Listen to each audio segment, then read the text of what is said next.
Hey everyone, Spicy Toast Gaming here. I hope you're having a great day and I hope this video makes it a little bit better. Today we're going to be going over all the champions' third star powers and ranking them based on how necessary they are for the champion to succeed. Now, some important notes for this. We're not necessarily ranking the power of the star power itself, purely ranking on how much the champion actually needs the power. So if there's a champion that they might have a very strong star power, but they are already very powerful, then they're going to be ranked lower on this list. Also, the way we are organizing this, the champions at the top of the list are the ones that need their third star power the most, and the ones at the bottom are the ones that need it the least. So for example, the S tier, this is going to be the champions where you really need to get their third star power, and the champion very much struggles without that. The A tier is then champions that you would really like to get this if possible, and you should make it a priority, but you're still going to be able to use the champion and find decent success with them. The B tier is then champions where their star power is very helpful to them,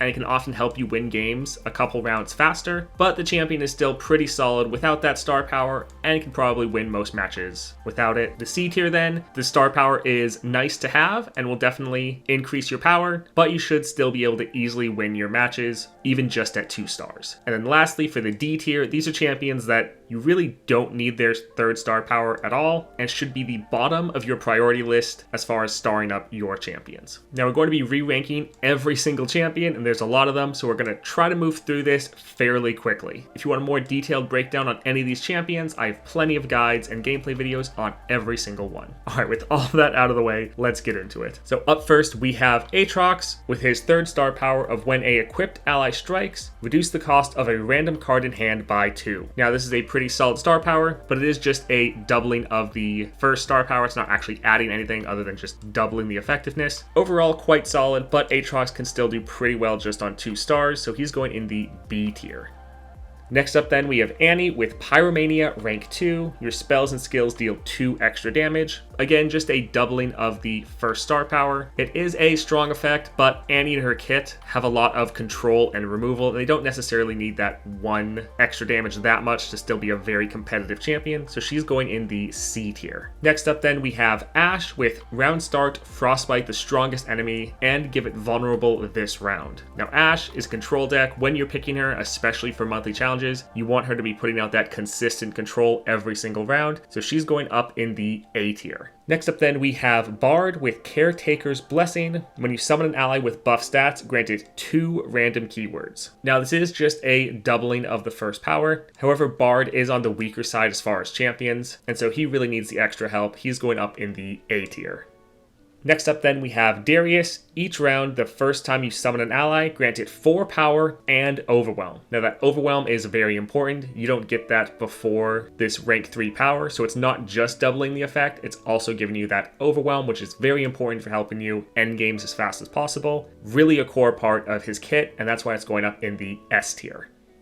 Next up then we have Diana. Allies have Nightfall, grant me 2 power and quick attack. If I already have quick attack, grant me double attack instead. So this is giving you a new effect, not just a doubling of the first star power. And this is a very powerful effect. However, that being said, Diana is already an incredibly powerful champion, and her deck is also very strong as well. So even if you don't have Diana and can't draw her for some reason, her deck is still very solid. So while this is a strong star power, she is still strong enough without it, so she's going down in the C tier.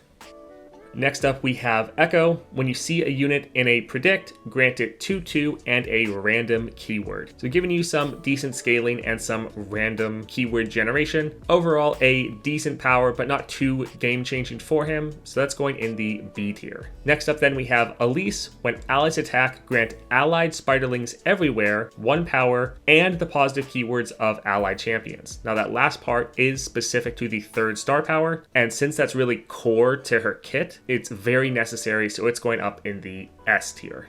Next up then we have Evelynn. When you level up an allied champion, grant allies everywhere 2/2. Powerful effect, but it is just a doubling of your first star power, and Evelynn gets more power from just leveling up and being able to equip the right relics on her than necessarily her third star power. So because of that, she's just going in the B tier. Garen then, Demacian Might, rank 2. When an ally strikes, grant it 2/2. So again, very simple doubling of the first power. And while it is a strong effect, Garen also is just going to have more power from leveling up his champions, equipping relics, and this power is just giving you a couple more stats. It's not really changing the way you play or impacting all that much, so it's actually going down in the C tier. Next up then we have Gnar. Round end, if you've damaged the enemy nexus this round, grant your allies impact twice. Now this is just a doubling of the first effect. However, Gnar is a very early game aggressive focused champion, so that extra damage you get is very important, and Gnar can be a little bit on the weaker side, so he needs more help, which is why he's going up in the A tier. Gwen then, round start, summon a Ghastly Band. Now this is quite helpful as it normally guarantees that Gwen can attack and end the game with Gwen's first attack. However, she's still a very strong champion, so while this is slightly speeding up your game plan, she still can consistently win without this power, but it still is a strong addition, so it's going in the B tier.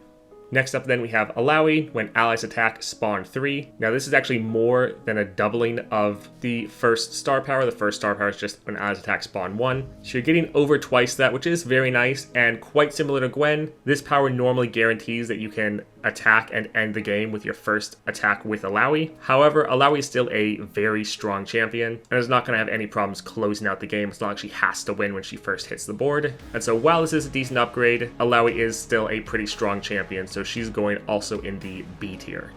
Next up then we have Jack. When you refill mana, give allies 1 power this round and deal 1 damage to all enemies. Now that second part of dealing damage to all enemies is new with the 3rd star power and is a very strong effect, and one that is pretty core to his kit. We're putting him up in the A tier. Next up then we have Janna. When you play a cost reduced card, reduce the cost of the top 2 cards in your deck by 1. This makes Janna much more consistent, as now once you start playing a cost reduced card, pretty much every card you're going to play is going to be cost reduced. Very strong effect for her, and she really does need this power, so it's going up in the A tier. Next up then we have Jax. Allies have attack, grant me 1/1. If I'm equipped, also grant my equipment 2 power. Now this is a very solid effect. Also starts giving his units a little bit of health when they attack, whereas before this, it's just giving them more power. However, Jax is still a very strong champion, even at the 2 stars. So while it is a nice upgrade, he doesn't need it as much, so he's going in the B tier. Next up then we have Jhin. For every 4th fast spell, slow spell, or skill you play, create a 0 cost captive audience in hand. Now this is a very nice power and will save you a good amount of mana, but while this is a very powerful effect, Jhin is still very strong with just his 2 stars and normally can still clear all the content in the game, so we're ending up putting him in the B tier. Next up then we have Jinx. When you play a card or discard a card, deal 1 to the enemy nexus and 1 to a random enemy. That last part, 1 to the random enemy, that is what is added with this star power. Again, a very strong effect, but because of how powerful Jinx is and how she can still easily clear all the content in the game with just her 2 stars, we're actually going to end up putting her in the C tier. Next up then we have Kai'Sa. Grant your strongest ally a random positive keyword on round start. Now Kai'Sa has had some nerfs recently, and so she really needs all the help she can get right now, especially to trigger her evolve when you play your Kai'Sa. So because of that, we're putting her in the A tier. Next up then we have Kayn. When allied units kill another unit, give that ally 2/2 and heal it to full. Now healing it to full is pretty important. Before this, it's just heal them by 2. So being able to fully heal your units, especially with Kayn, your units are normally going to be scaling very large, so just healing 2 health only really helps you in the early game, but healing you all the way to full is pretty important, and Kayn can be a bit on the weaker side, especially without those extra stats from his 3rd star power, so we're putting him up in the A tier. Kindred is up next with Summon a Prey. If you already have one, grant your prey last breath, deal 2 to the enemy nexus. So this is just a doubling of the 1st star power, and while it really does help increase that damage, Kindred actually scales a lot more with just getting levels and getting some of those items going, especially some of the combos we've been doing with some strike relics as well as Guardian Angel. So because of that, she's not having to rely on her prey dealing damage to the nexus as much, so we're actually putting her in the B tier. Next up then we have LeBlanc. Round start, create a fleeting sharpened resolve in hand. It costs 0. Now LeBlanc actually gets the vast majority of her power from her 2 star, so she really doesn't need her 3 star at all. It is still a powerful effect, giving you a free combat trick every round, but you really don't need it, so she's actually our first addition to the D tier. Next up then we have Elise. When you play your second spell in a round, give your strongest ally 8/8 this round. So this is a doubling of the first star power. Now Elise is fairly weak, and so while this star power isn't necessarily adding any new mechanics, he really needs all the help he can get, so he is going up in the S tier. Next up then we have Leona. Allies have Daybreak, or when you activate another Daybreak, grant me 1/1. This is a very powerful effect, changing it from just letting your units get a couple extra stats to then being able to buff your entire board every time you play a card. So it is very, very strong. That being said, Leona is still a very solid champion even without this, and can pull out still massive amounts of control and scaling. So even though this is a very powerful effect, I think Leona is still strong enough that she can clear most content without it, so she's going in the B tier. Next up, then we have Lux. Each round, the first time you cast a spell, refill mana equal to its cost. So this is able to refill both your normal mana and your spell mana. Previously, her first star power is just letting you refill your spell mana, which is just 3, and then obviously more limiting because you can only use that on spells. Similar to Leona, this is a very powerful effect that's much more than just a doubling of your first star power. That being said though, Lux is still a very strong champion and can still do well just on those 2 stars, so she's also going in the B tier.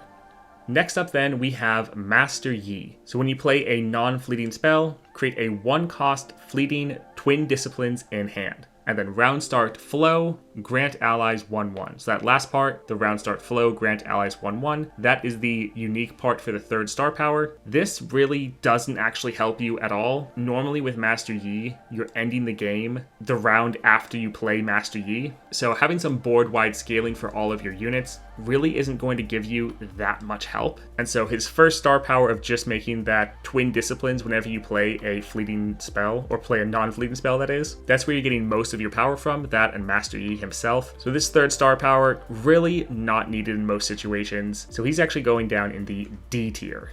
Next up then we have Misfortune. Round start, summon a Powder Monkey. Misfortune is very focused on ending the game as fast as possible. She can be very aggressive early and can often overwhelm the opponent. However, she can easily get outscaled by the enemy, so she has to close out that game early. And so having the consistency of always summoning one of these Powder Monkeys every round instead of every other round is quite important to her, so it's going in the A tier. Next up then we have Nami. When you play a spell, gain 1 spell mana. If it's your 4th spell this round, copy it with the same targets. Now that last bit is the part that's just for the 3rd star power. The first part of when you play a spell, gain 1 spell mana. That is actually from her 1st star power, and that's the main reason why Nami is so crazy. This is probably the most impactful 1st star power in the entire game. For Nami, the last star power is really never needed, and so Nami's going down in the D tier. Next up then we have Nasus. Round end, grant your strongest ally 2/2 for each unit you've slain this round, and then once you've slain 10 or more units, summon the Restored Sun Disk. So that lets Nasus ascend to his tier 3 form, giving you a lot of extra power. Now this is more of just a doubling of his 1st star power, and Nasus is one of the weakest champions in the game, so he needs the extra help, so he's going all the way up in the S tier. Next up then we have Neeko. Each round, the first ally you play with a different subtype than other allies cost 2 less. So some pretty solid cost reduction. Neeko can be a pretty solid champion, and kind of like Misfortune, is really able to rush down the opponent early, but can sometimes run out of steam in the mid game and the enemy can end up overpowering you. So it is quite important to be able to get out your units and play as aggressive as possible in those first couple rounds. So this is really needed for her, so it's going up in the A tier. Next up then we have Nidalee. When an ally transforms, grant it 1/1 and impact. If it's the first time this round, summon a exact ephemeral copy of it. Now that last bit, that's the part that's unique to the 3rd star power, and it is a very powerful effect, being able to double one of your units every round. Normally you're going to be using this to double Nidalee herself. Very powerful effect, but Nidalee is already crazy powerful with just her 2 stars. You can easily clear all the content in the game. So even though this is a very impactful star power, Nidalee is already so strong with just her 2 stars that she's actually going in the C tier. Next up then we have Nilah. Each round copy the first 2 fleeting units or spells you play. So this is just a doubling of her first star power, and since she is a 2-cost champion, she actually gets much more of her power just from gaining levels and being able to put more relics on your champion than necessarily her star powers. So while this is strong, it's not necessarily the core of what makes her strong. So she's actually going in the B tier. Ornn is up next. Game start, summon a Ornn's Forge. The first time you forge each round, forge again. So just a simple doubling of your first star power, but Ornn is also one of the weakest champions in the game, so he really does need the extra help to make him viable, so he's going up in the S tier. Alright, next up we have Poro King. Round start, if allies have 4 or more unique keywords, grant allies 2/2. So this is just a doubling of that first effect. And while it is nice giving you those extra stats, it's not necessarily too game changing, so we're putting him in the B tier. Next up then we have Pyke with game start, grant Mariner's Ruse. So that is a rare item, gives you 1/1 and lurk. So that unit now counts as a lurker. So give that item to 4 random allies. And then when you get the attack token, grant it to 2 more and also draw 1. Now this is just a doubling of the first star power. If it was still working when he launched, we would put this actually a bit higher because when he launched, this could just keep stacking on units forever. So it gave you a very fun way to just have these massive units. However, they changed it so it can essentially just give all of your units this once, and then it essentially stops doing anything other than giving you a little bit of extra draw. So even though Pyke's got nerfed with them increasing his cost, his 3rd star power also got nerfed pretty hard. So we're actually just putting it in the B tier. Next up then we have Samira. The first time you damage the enemy nexus each round, the next card you play costs 3 less. Now Samira is a pretty solid champion, even with just her first 2 stars. However, she has been nerfed more and more recently, and so she's been needing the extra help, so we're actually going to put her up in the B tier. Next up then we have Sett. Every 6 mana you spend each round, grant allies 2/2. After you spend 12 or more mana each round, rally. So this is doubling the first star power, but then also giving you that extra effect of now you have a rally. This is a incredibly powerful effect and is pretty core for Sett being able to close out games. And so we're actually putting this all the way up in the S tier. Next up then we have Tahm Kench. When an ally survives damage, grant it 2/2. Very solid effect, giving you some scaling, but it is just a bit of a doubling of the first star power, so we're actually putting it in the B tier. Next up then we have Taliyah. Game start, summon a hibernating rock bear. Allies have 1/1 and overwhelm. So just all of your units get an extra 1/1 and the overwhelm stat. Now that last bit is unique to the 3rd star power, and this is very powerful and honestly quite needed for Taliyah to really make her a viable champion. So we're putting this up in the S tier. Next up then we have Teemo. When allies attack, plant 10 poison puff caps on random cards in the enemy deck. Now this is just a doubling of the first star power, and previously we had Teemo ranked quite low. However, with his recent nerfs, or well, the nerfs to the relics he was able to utilize, he is having to rely on his star powers a bit more, so he's going in the B tier. Next up then we have Thresh with round start. For each ally that died last round, grant a random ally 1/1 and the dead ally's keywords. So this is a very powerful effect, and Thresh is one of the weaker champions that really needs that extra help, so he's actually going up in the S tier. Next up then we have Varus with when you target a ally with a single target spell, copy it onto your strongest ally. So this is now just whenever you cast a single target spell on an ally, it's going to go off, whereas previously it was the first time each round. Now, to be honest, this was actually fairly easy to play around when you just are at 2 stars. You just plan out always trying to cast 1 spell, target an ally every round, and just not necessarily banking the spells. So if you were being mindful and playing Varus correctly, you're still actually getting very close to the same effectiveness, even without your 3 stars. So it is a very powerful effect, but it's not going to be as impactful as your overall power as it might seem. So he's actually going in the B tier. Next up then we have Vayne. If you have the attack token and fewer than 2 equipment in hand, create a golden spatula, grant it a random keyword. Now that last bit is unique to the 3rd star power, just granting it a random keyword. This is a fine effect, but really not that impactful. You gain most of your power from your first 2 star powers, and then just leveling up your champion. So since this isn't that impactful at all, we're putting it down in the C tier. Next up, we have Veigar. Round start, create a darkness that costs 0 in hand. So just every single round, you're creating a free darkness. This is quite impactful and greatly increases your power as Veigar. As previously, it would make a darkness, but it would then count down every round. Where this time, you're just getting a free one every round. It's not fleeting. You can stockpile them if you need to. This makes you a much more powerful champion. So he's going up in the A tier. Vi is up next. Round start, grant your strongest ally 2 health and impact twice. So this is a doubling of the first star power, and ironically enough, it's not that impactful. It's nice giving a unit a little bit of extra health, and then the impact can give you a little bit more damage. But honestly, your main win condition is just Vi herself, stacking her up and then playing her. So leveling up your Vi, getting more relics on her is actually going to improve your power a lot more than getting this star power. Star power really isn't going to have that big of an impact on your games, and so it's going down in the C tier. Next up then we have Volibear with when you slay a unit, summon 2 Sigils of the Storm. So this is a doubling of the first effect, but it is quite powerful, letting you gain a good amount more sigils, and so you can get your cost reduction for your massive units a bit faster. That being said, since this isn't the only way you're getting sigils, it's not really doubling your sigil income, because you still are getting sigils from a lot of other units or spells or things like that. Is a solid star power though, so we're putting it in the B tier.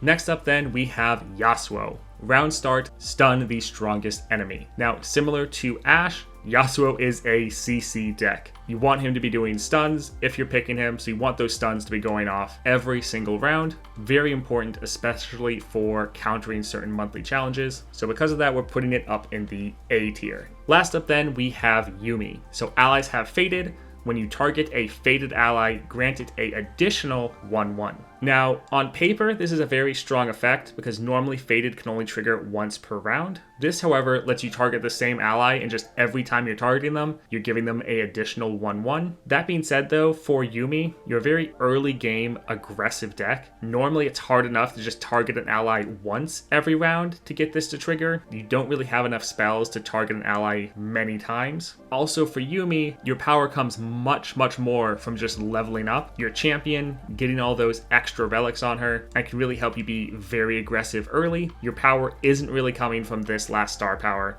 so she's going down in the C tier.